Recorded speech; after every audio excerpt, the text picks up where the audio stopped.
ത്രിയേക ദൈവത്തിൻ്റെ ധന്യ തിരുനാമത്തിന് മഹത്വമുണ്ടാവട്ടെ. കർത്താവിൽ പ്രിയപ്പെട്ടവരെ, ശ്ലീഹ നോമ്പിൻ്റെ ഈ അനുഗ്രഹീത വേളയിൽ നമ്മുടെ കർത്താവിൻ്റെ അപ്പോസ്തലന്മാരുടെ ജീവിതത്തെപ്പറ്റി, അവരുടെ സുവിശേഷ ധർമ്മത്തെപ്പറ്റിയൊക്കെ നാം ചിന്തിച്ചു വരികയാണ്. നമ്മുടെ കർത്താവ് എന്തിനാണ് ഈ ശ്ലീഹന്മാരെ വിളിച്ച് ആക്കിയത്? അവരെ എന്തിനാണ് നിയമിച്ചത്? അത് സംബന്ധിച്ച് നല്ല ഒരു ഉൾക്കാഴ്ച നമുക്ക് നൽകുന്ന ഒരു വേദഭാഗമാണ് വിശുദ്ധ മർക്കോസിൻ്റെ സുവിശേഷം 3-ാം അധ്യായം 14-ാം വാക്യം. ഇങ്ങനെയാണ്: അവൻ തന്നോട് കൂടെ ഇരിപ്പാനും പ്രസംഗിക്കേണ്ടതിന് അയപ്പാനും ഭൂതങ്ങളെ പുറത്താക്കേണ്ടതിന് അധികാരമുണ്ടാകുവാനും 12 വരെ നിയമിച്ചു. The 12 apostles were commissioned and officially sent out by Jesus. എങ്ങനെയാണ്, എന്തിനാണെന്ന് പറയുകയാണ്. ഒന്നാമത്തെ കാര്യം, തന്നോട് കൂടെ ഇരിക്കാൻ വേണ്ടിയാണ് കർത്താവ് അവരെ വിളിച്ചത്. സർവവല്ലഭനായ ദൈവം തൻ്റെ സ്വർഗോന്നതികൾ എല്ലാം വെടിഞ്ഞ് ഈ ഭൂമിയിൽ വന്നപ്പോൾ അവനോടൊപ്പമായിരിക്കാൻ 12 പേരെ തിരഞ്ഞെടുക്കുകയാണ്. ടു ബി വിത്ത് ജീസസ്, യേശുവിനോടൊപ്പം ആയിരിക്കുക. നമുക്ക് സുവിശേഷത്തിൻ്റെ ആരംഭത്തിൽ കേൾക്കാവുന്ന ഏറ്റവും മനോഹരമായ വാർത്ത എന്താണ്? മാലാഖ വന്ന് പറയുന്ന വാർത്തയാണ്, ഗോഡ് ഈസ് വിത്ത് അസ്. വിശുദ്ധ മറിയാമിനോട് പറയാണ്, അവന് പേരിടേണ്ടത് ഇതാണ്. യേശുക്രിസ്തുവിൻ്റെ ജനനത്തെപ്പറ്റി പറയുമ്പോൾ, യേശുക്രിസ്തു ആരാണ് എന്ന് പറയുമ്പോൾ അവിടെ വ്യക്തമാക്കുകയാണ്, അവന് ഇമ്മാനുവൽ എന്ന് പേര് വിളിക്കണം. ആ പേരിൻ്റെ അർത്ഥം എന്താണ്? God is with us. ദൈവം നമ്മോട് കൂടെ എന്നാണ് അർത്ഥം. അപ്പോൾ ദൈവം നമ്മോട് കൂടെ എന്ന അർത്ഥമുള്ളവൻ നമുക്കൊപ്പം വന്ന് താമസിക്കുകയാണ്. അവൻ 33 വർഷം ഈ ലോകത്തിലുണ്ടായിരുന്നു. 3.5 വർഷം അവൻ തൻ്റെ ശ്ലീഹന്മാർക്കൊപ്പം പരശുശ്രൂഷയിലുണ്ടായിരുന്നു. ആ സമയമെല്ലാം ഈ ശ്ലീഹന്മാരും അവനോടൊപ്പം ഉണ്ടായിരുന്നവരാണ്. ഞാൻ നേരത്തെ ഓർമ്മിപ്പിച്ചതുപോലെ, ഒരു ശ്ലീഹായിരിക്കുക എന്ന് പറഞ്ഞാൽ അതിന് വെച്ച ഒരു പ്രധാന ക്വാളിഫിക്കേഷൻ എന്തായിരുന്നു?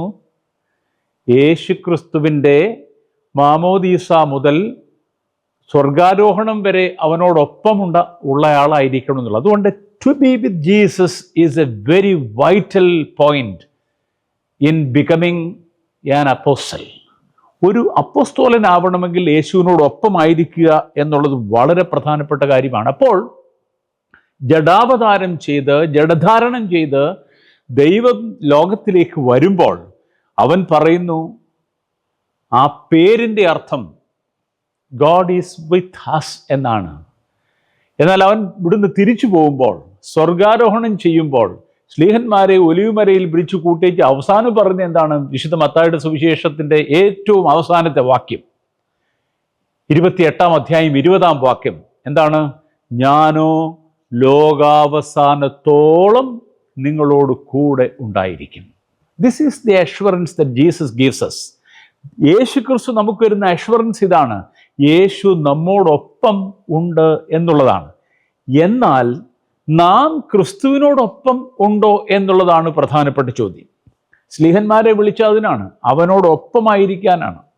എന്നാൽ കർത്താവിൻ്റെ ഏറ്റവും ആവശ്യ സന്ദർഭത്തിൽ, അവൻ ജീവിതത്തിലെ ഏറ്റവും നിർണായകമായ ദുരനുഭവങ്ങളിലൂടെ എല്ലാം കടന്നു പോയപ്പോൾ ഈ ശ്ലീഹന്മാരാരും കൂടെ നിന്നില്ല. നമുക്കറിയാം, പത്രോസ് അവനെ തള്ളിപ്പറഞ്ഞു. യൂദ അവനെ ചുംബിച്ചേച്ച് അവനെ കാണിച്ചു കൊടുത്തു. കുരിശിൻ്റെ ചുവട്ടിൽ ഒരു പാവപ്പെട്ട യോഹന്നാൻ അല്ലാതെ വേറെ ഒറ്റയൊരുത്തനും ഉണ്ടായിരുന്നില്ല. എല്ലാവരും അവനെ ഉപേക്ഷിച്ച് കടന്നു കളഞ്ഞു. യേശുക്രിസ്തു ആവശ്യപ്പെട്ടത് അതല്ല, ശ്ലീഹന്മാർ അവനോട് കൂടെ ഇരിക്കണം എന്നുള്ളതാണ്. അവരോട് കൂടെ ഇരിക്കേണ്ടതിന് അവൻ ശ്ലീഹന്മാരെ നിയമിച്ചു എന്ന് പറയുമ്പോൾ ഒരു കാര്യം കൂടെ വ്യക്തമാക്കണം. അവൻ ഈ ലോകത്തിൽ നിന്ന് മാറ്റപ്പെട്ടപ്പോഴും, ശരീരപ്രകാരം സ്വർഗാരോഹണം ചെയ്ത് ഇവിടെ നിന്ന് പോകുമ്പോഴും അവൻ നമുക്കൊപ്പം തന്നെയാണ്. അവൻ അപ്പമായി ഒപ്പമാണ്. അവൻ അപ്പമായിട്ട് നമുക്കൊപ്പമുണ്ട്. അതുകൊണ്ട് ഒപ്പമായി തീരാൻ അപ്പമായി തീർന്നവനാണ് നമ്മുടെ കർത്താവ്. നമുക്ക് കർത്താവിനൊപ്പം ജീവിക്കാൻ കഴിയുന്നുണ്ടോ? പ്രിയപ്പെട്ടവരെ, ഓരോ ആരാധനയിലും നമ്മൾ പോയി കർത്താവിനെ അനുഭവിക്കുന്നു, സ്വീകരിക്കുന്നു. അപ്പോൾ കർത്താവ് നമ്മുടെ ഉള്ളിലേക്ക് വരികയാണ്. കർത്താവിൻ്റെ ശരീരരക്തങ്ങൾ നാം അനുഭവിക്കുമ്പോൾ നമ്മുടെ ഉള്ളിലേക്ക് കർത്താവ് കടന്നെത്തുകയാണ് വീണ്ടും വീണ്ടും. പക്ഷേ ആർ വി വിത്ത് ജീസസ്? നമ്മൾ യേശുവിനോടൊപ്പമാണോ എന്നുള്ളത് വളരെ പ്രധാനപ്പെട്ട ഒരു ചോദ്യമാണ്. അത് ഈ ശ്ലീഹാ നോമ്പിൽ നമ്മോട് തന്നെ നാം ചോദിക്കണം. വിശുദ്ധ കുർബാന കഴിഞ്ഞ് സന്തോഷത്തോടെ പോകാൻ പറയുമ്പോൾ എന്തു പറഞ്ഞാ വിടുന്നത്? നിങ്ങൾക്ക് ലഭിച്ച അനുഗ്രഹങ്ങളോടും വരപ്രസാദങ്ങളോടും കൂടെ നിങ്ങൾ പോവുക എന്നാ പറയുന്നത്. അപ്പോൾ യേശുക്രിസ്തുവിനോടൊപ്പം ഇരുന്നവൻ, യേശുക്രിസ്തുവിനെ സ്വീകരിച്ചവൻ, അവര് കർത്താവിൻ്റെ സാമീപ്യവും സാന്നിധ്യവും അനുഭവിച്ചവരാണ്. അത് തന്നെയാണ് ഓരോ ക്രിസ്ത്യാനിയും അനുഭവിക്കേണ്ടത്. യേശുവിൻ്റെ സാന്നിധ്യം ഏറ്റവും കുളിർമയുള്ള സാന്നിധ്യമാണ്. ആ ശ്ലീഹന്മാരുടെ ജീവിതത്തിൻ്റെ എല്ലാ പ്രധാനപ്പെട്ട പ്രയാസഘട്ടങ്ങളിലും കർത്താവ് ഇടപെട്ടെന്നാണ് നമ്മൾ വായിക്കുന്നത്. അവർ ബോട്ടിൽ യാത്ര ചെയ്യുമ്പോൾ കടൽക്ഷോഭമുണ്ടായി, കാറ്റടിച്ചപ്പോഴൊക്കെ അവരെ സംരക്ഷിക്കുന്ന ഒരു കർത്താവിനെ നമ്മൾ കാണുന്നുണ്ട്. പത്രോസിൻ്റെ അമ്മായിയമ്മയ്ക്ക് പനി പിടിച്ചു കിടന്നപ്പോൾ അവൻ്റെ വീട്ടിൽ പോയി ആ അമ്മായിയമ്മയെ സുഖപ്പെടുന്നതായിട്ട് നമ്മൾ വായിക്കുന്നുണ്ട്. അങ്ങനെ ഓരോരോ ഘട്ടങ്ങളിൽ, ജീവിതത്തിൻ്റെ എല്ലാ സന്നിഗ്ധ ഘട്ടങ്ങളിലും ശിഷ്യന്മാർക്കൊപ്പം നിന്ന കർത്താവിനെ നാം കാണുന്നു. എന്നാൽ നാം കർത്താവിനൊപ്പമുണ്ടോ എന്ന് നാം ഈ ശ്ലീഹാ നോമ്പിൽ ഒന്ന് വിചിന്തനം ചെയ്യേണ്ട ആവശ്യമുണ്ട്. നാം ഒപ്പമായിരിക്കാൻ ആഗ്രഹിക്കുന്ന പലരും ഉണ്ട് കേട്ടോ. നമ്മുടെ ഭവനങ്ങളിൽ തന്നെ നമ്മുടെ സാന്നിധ്യവും സാമീപ്യവും വേണ്ട എന്തുമാത്രം പേരുണ്ട്.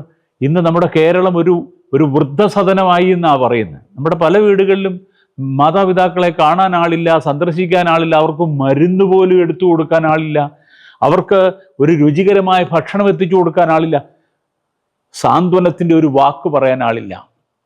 അങ്ങനെയുള്ള ഒരു വേളയിൽ നമുക്ക് നമ്മുടെ പ്രിയപ്പെട്ടവർക്കൊപ്പം നിൽക്കാൻ കഴിയുന്നുണ്ടോ? കൂടെ ഇരിക്കുക, അവനോടൊപ്പമായിരിക്കുക എന്ന് കർത്താവ് പറയുമ്പോൾ, ഈ മനുഷ്യർക്ക്, നമ്മെ ആവശ്യമുള്ളവർക്ക് അവരുടെ അടുക്കൽ അണയുവാനും അവരെ സാന്ത്വനിപ്പിക്കുവാനും ചേർത്ത് നിർത്തുവാനും ആവശ്യങ്ങളിൽ തുണയായിരിക്കാനും നമുക്ക് കഴിയുന്നുണ്ടോ എന്നുകൂടി നാം ഈ നോമ്പിൽ ഒന്ന് വിചിന്തനം ചെയ്യണം.